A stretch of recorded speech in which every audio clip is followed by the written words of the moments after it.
Have you ever thought about selling your art? If you have, stay tuned because I'm going to go over my 3 best tips to help you sell art in person. That's right, we're talking about in-person selling, boots on the ground. We'll do another video at another point about selling your art digitally or through e-commerce websites. But for now, I'm going to give you the 3 best tips for selling art in person. And to give you context, I just got back from running my own Artist Alley booth where I sold over 15 original pieces of art. And I'm going to show you how I did that. I literally sold out. I have nothing, as you can kind of see in this room here. And the first tip I want to give you is one of the best, is you need to make first contact. I don't care if you're working an Artist Alley, an artist booth, a farmer's market, an art convention, or you're working a gallery. You're gonna be near your art and you're going to be representing it. And people generally just glide by and make a casual encounter with you or a little bit of eye contact.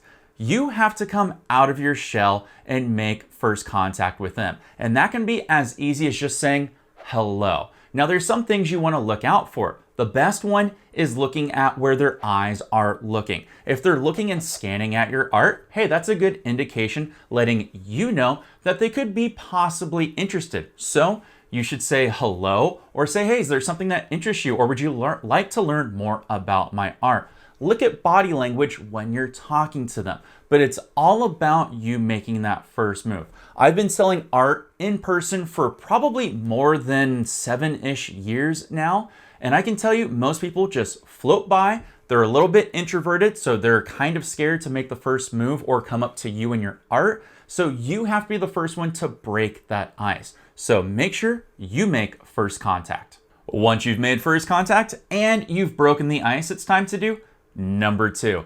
And that is sell them a story on your art. This is very powerful. Art is just more than a visual stimulation of the eyes. For a lot of people, it will resonate within them to a certain degree, and they may not even know what that degree is. It could be the energy they feel from the hours that you put in it. It could have a nostalgic factor that takes them back to a more simpler time or a place that they've visited. Or it could even just be the pure raw appreciation of the artistry that went into it. Whatever it is, you need to sell them a story on it.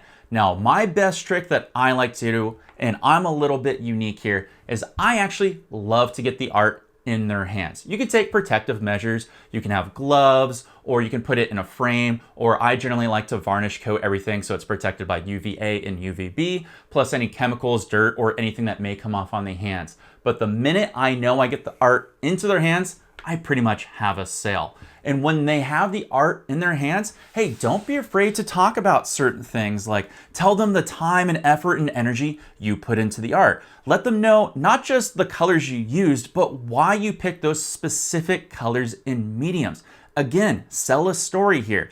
Let them know the influence or the inspiration that went into this particular artwork, and tell them why it resonates with you and perhaps why it's resonating with them as well. You need to sell a story here because the story is what's going to make them reach into their wallet and hand over cash for that piece of art. Selling a story with your artwork is pivotal if you want to start earning more money on your artwork. You need to make the artwork resonate with the potential buyer. If you can get it in their hands and you can sell them a story that resonates with them, I can guarantee you, you're going to have a buyer on your hands. I know this works because I've been teaching my friend Tally about it, who also worked the Artist Alley with me. He was doing a lot better job of selling the story, the inspiration, the time and effort, why he chose to paint certain things a certain way, and you can see how the buyer's eyes would light up and resonate with his story and the artwork in his hands. When you do this, you make a lot more sales. I'm always going to be 100% honest with you on this channel right here. And when it comes to number 3, one of the biggest obstacles you're going to face is people are going to say your art isn't worth what you're charging. And that's fine. They're entitled to their opinion. You're allowed to charge whatever you want for your artwork based upon market demand. We'll talk about how you value and price your art in another video, so make sure you do me a favor and hit the subscribe button down below. But if you have somebody that's interested in your art and think it's overpriced, or they can't afford what you're charging out, these are all very common things. You don't want to lose that potential buyer. You know you got a buyer on your hands. You need to close the sale so you can make some money. How do we do this? Well, for number 3, I like to have a trade down value or a trade down play. Now, let's just say you had an original artwork piece for $500 and they can't afford that. That's okay. Never criticize someone on what they can afford. You should toss out a negotiation, but you shouldn't short sell your own negotiation tactic. The easiest tactic you can do that everybody's going to be comfortable with is, how much were you looking to spend today?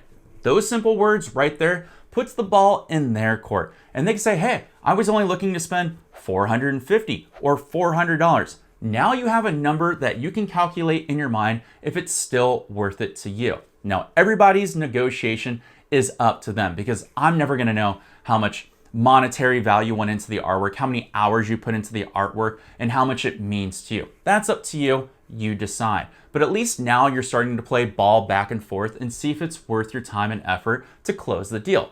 Now, if it's still not worth your time and effort to close a deal, this is where the trade down comes into place. Don't lose that buyer. I recommend that you say, hey, well, I have these pieces of artwork that are within that price range, and you can direct them towards there. They're interested in you in your art, so hey, you can say, why don't you take a look at these because I'm willing to sell them at that price point. That's a great tactic.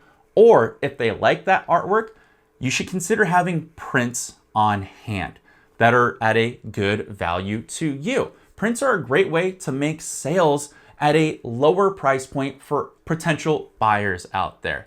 Now, if you don't have any prints on hand, you know what? Having it in an e-commerce store that is a print-on-demand service is great. And we can talk about those at another time. I've used a bunch. I know which ones are good and I know which ones are bad and not worth your time at all. Again, if you want a video on that, let me know down in the comments below.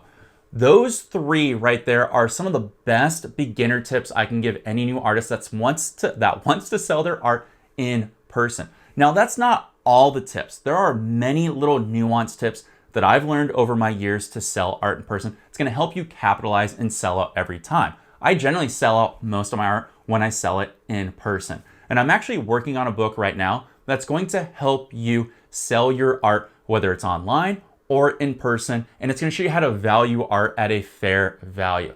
Now, that book is in the works, but if you want to know more about it, you can leave me a comment down below. I can collect your information, or if it's already out, it'll be down in the video description. Selling your art is a huge step in your art career because it's just one more step to solidify that you're a true artist. And there's no better feeling than when somebody gives you money for your artwork and you know that your colors, your artwork, your passion, your creativity is hanging on someone's wall somewhere in the world.